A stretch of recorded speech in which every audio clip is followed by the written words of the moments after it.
Hello दोस्तों, welcome to the Parsi leader.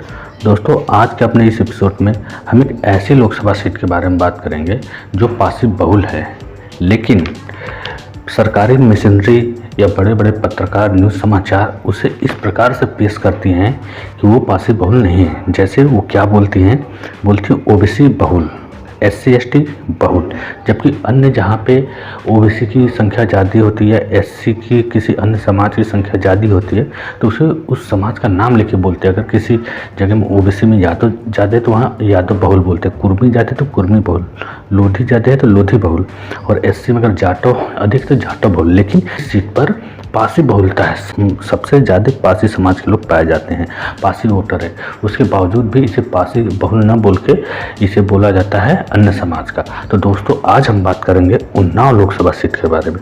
दोस्तों, Unnao Lok Sabha seat Lucknow के और कानपुर के बीच में पड़ता है। दोस्तों, मैं बता दूं, उन्नाव लोकसभा सीट पारसी बहुल क्षेत्र है दोस्तों, लेकिन इसे लोधी या फिर बंसी बहुल क्षेत्र बोलते हैं। हालांकि एक आध दो न्यूज़ पत्रकार में ये मिल जाएगा कि पारसी और लोधी बहुल, लेकिन क्लियर कोई नहीं बताता कि पारसी बहुल क्षेत्र है। दोस्तों, मैं बता दूं, इस लोकसभा सीट के अंतर्गत सबसे ज़्यादा लगभग 24 लाख वोटर हैं, जो भारत की चौथी सबसे बड़ी मतदाता वाली सीट है। दोस्तों, मैं बता दूं, इस लोकसभा सीट के अंतर्गत पारसी समाज लगभग 4,30,000 जो सबसे ज़्यादा हैं। दोस्तों, उसके बाद बंसी एक समाज है जो SC समाज में ही आता है, जो लगभग 3 से 3.5 लाख के बीच में है। उसके बाद दोस्तों लोधी, कहार, निषाद, कायस्थ और मल्लाह को मिला के 5 लाख, जिसमें सबसे ज़्यादा लोधी लगभग 2 से 2.5 लाख के बीच में है। उसके बाद दोस्तों ब्राह्मण जो 1,90,000 के बीच में है। वहीं दोस्तों उसके बाद ठाकुर जो 1.5 लाख के लगभग है। वहीं पे दोस्तों अन्य स्वर्ण समाज जैसे लाला श्रीवास्तव जो होते हैं वो 50,000 के लगभग है। और दोस्तों इस सीट पर मुस्लिम समाज 1,20,000 है और अन्य OBC के लोग 5 लाख और अन्य SC के लोग 1.5 लाख के लगभग है, बाकी अन्य है। तो दोस्तों आप देख सकते हैं ये डाटा पारसी समाज की सबसे ज़्यादा बहुलता है, लेकिन इस सीट पर पारसी समाज का न बोल के अन्य समाज या पारसी लोधी बोला जाता है या लोधी बंसी समाज का बोला जाता है, जिससे पारसी समाज को इस पर नेतृत्व करने का मौका नहीं मिलता। ये सीट बनी है परिसीमन के बाद, तब से इस सीट पर लगातार समान या अन्य समाज के लोग सांसद बन रहे हैं और वहाँ का नेतृत्व कर रहे हैं, लेकिन पारसी समाज को इस पर नेतृत्व करने का मौका नहीं मिला, जो बहुत ही गलत है। और यही सीट नहीं दोस्तों, बहुत सी ऐसी सीट है जिसमें पारसी समाज का नेतृत्व करने का होना चाहिए, क्योंकि पारसी बहुलता है, उसके बावजूद भी इसमें पारसी समाज को नेतृत्व करने का मौका नहीं मिलता। दोस्तों, मैं बता दूँ कि वर्तमान समय में इस सीट पर जो 34 प्रत्याशियों ने अपना दावा ठोका है इस सीट पर, लेकिन अभी उसकी काउंटिंग नहीं हुई, उसमें कोई विड्रॉल करेंगे, निकालेंगे, तो जब इसका फेस आएगा तब वो करेंगे। लेकिन जो मुख्य पार्टियां उनका मैं बता दे रहा हूं, BSP ने वहां से अशोक कुमार जी को बनाया है अपना प्रत्याशी, और BJP ने 2 बार से वहां के सांसद स्वामी सच्चिदानंद हरीश साक्षी जी को अपना प्रत्याशी तीसरी बार बनाया, और सपा ने अंजू टंडन को अपना प्रत्याशी बनाया, जो 2009 में वहाँ से सांसद थी। तो दोस्तों मैं बता दूं, इस सीट के अंतर्गत 6 विधानसभा आती हैं, जो बांगरमऊ, सफीपुर, मोहान, उन्नाव, भगवंत और पुरवा, जिसमें दोस्तों मोहान विधानसभा से अपने पारसी समाज के ब्रजेश रावत जी BJP से विधायक हैं। मैं बता दूं, इस 6 सीट पे BJP का ही कब्जा है। तो दोस्तों आप देख सकते हैं इस सीट पर सबसे ज़्यादा पारसी समाज के लोग या पारसी वोटर हैं। और दोस्तों मैं इस सीट का अगर आपको पूरा ब्यौरा बताऊं तो इस ज़िले के अंदर सबसे ज़्यादा पारसी हर तरह के राजनीति में, जैसे ब्लॉक स्तरीय, जिला स्तरीय जो चुनाव होता है त्रिस्तरीय, उसमें सबसे ज़्यादा पारसी समाज का दबदबा है। वो ब्लॉक स्तर पे और जिला स्तर पे उनका दबदबा, अध्यक्ष हैं, जिला अध्यक्ष हैं, तो ब्लॉक प्रमुख हैं, ऐसे हर जगह पारसी समाज के लोग को वहाँ दबदबा है। इसके बावजूद भी, सब कुछ जानते हुए भी यहाँ पे पारसी समाज के नेताओं को सांसद बनने का मौका नहीं दिया जाता, ये जानते हुए भी कि पारसी बहुल, बस इसलिए कि लोगों की मानसिकता है, बड़े बड़े पार्टियों की मानसिकता है कि जो रिजर्व सीट है उस पर पारसी समाज को दो। लेकिन ये बहुत ही गलत है। अपने समाज के लोगों को इकट्ठा होकर एक निर्दलीय के तौर पे कोई खड़ा होना चाहिए। अभी वर्तमान समय में तो मैं जहाँ देख पा रहा हूँ पारसी समाज का भी कोई नहीं है।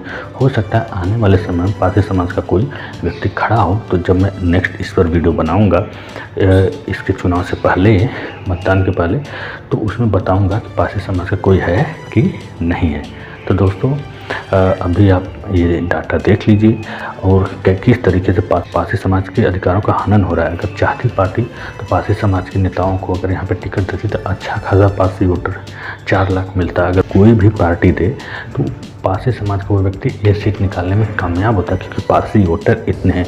लेकिन आप खुद ही मानसिकता देख सकते हैं लोगों का ना, कि जहाँ पे रिजर्व सीट हो पारसी बहुल हो, वहीं पे लोग सभी पारसी समाज के प्रत्याशियों को दे देते हैं। लेकिन जहाँ समान सीट है और पारसी बहुलता है, वहाँ पे देखिए कैसे नहीं दे रहे हैं। ऐसे देखिए अब बहुत से ऐसे सीट है, जैसे मछली शहर हो गया, बाराबंकी हो गया, ठीक है, उसके बाद मोहनलालगंज हो गया।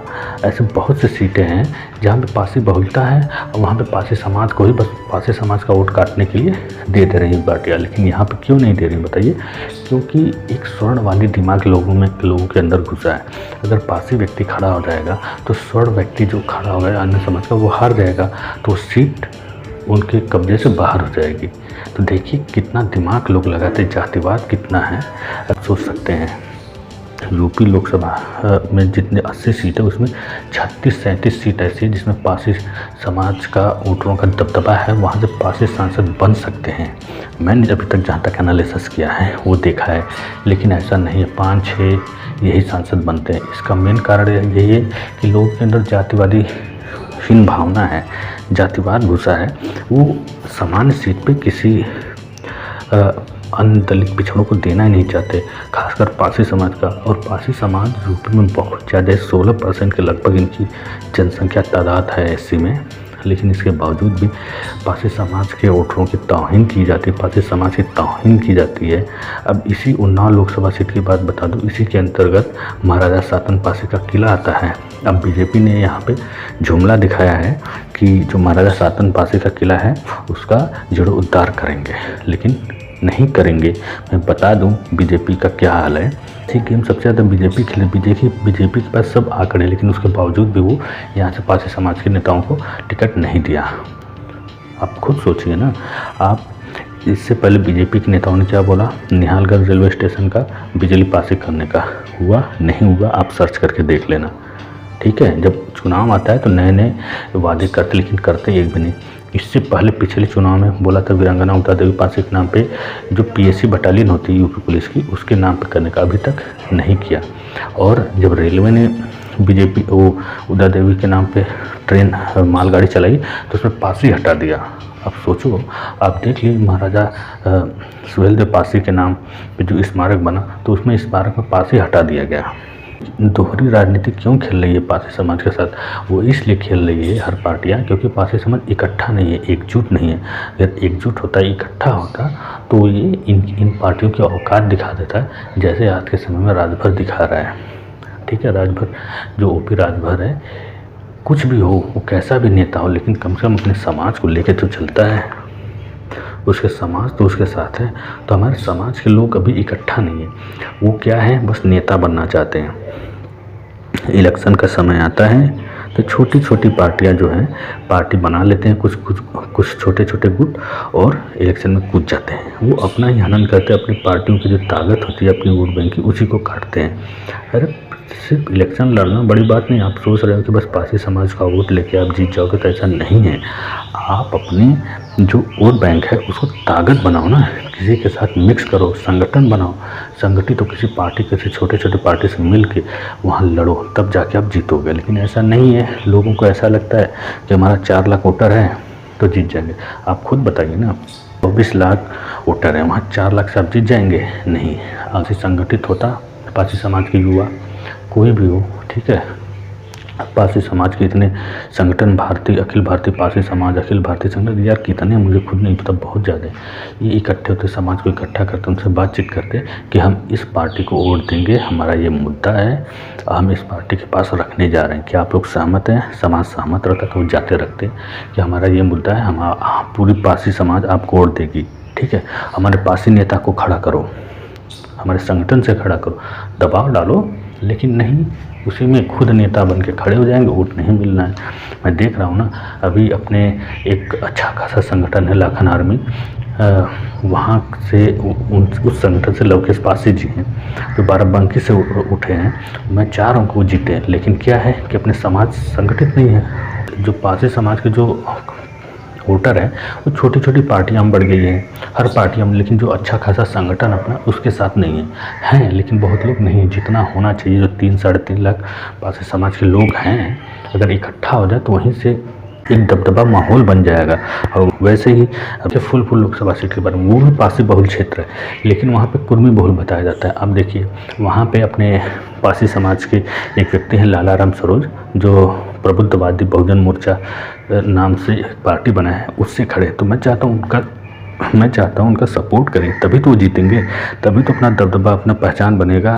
तो दोस्तों, अपने वोट को बांटो मत, एक साथ इकट्ठा होकर जहाँ जाओ वहाँ वोट करो, तब आपकी वोट की वैल्यू होगी, तब आपका प्रतिनिधित्व और बढ़ेगा। जहाँ 6 विधायक बन रहे वहाँ 36 बनेंगे, लेकिन इकट्ठा रहोगे तब। तो दोस्तों देख लीजिए, ऐसी सीट है जहाँ पे इतनी पासी बहुलता है, सबसे ज़्यादा पासी बहुलता है, लेकिन वहाँ पे प्रतिनिधित्व करने का मौका नहीं मिले। उसका एक ही कारण है, समाज संगठित नहीं है।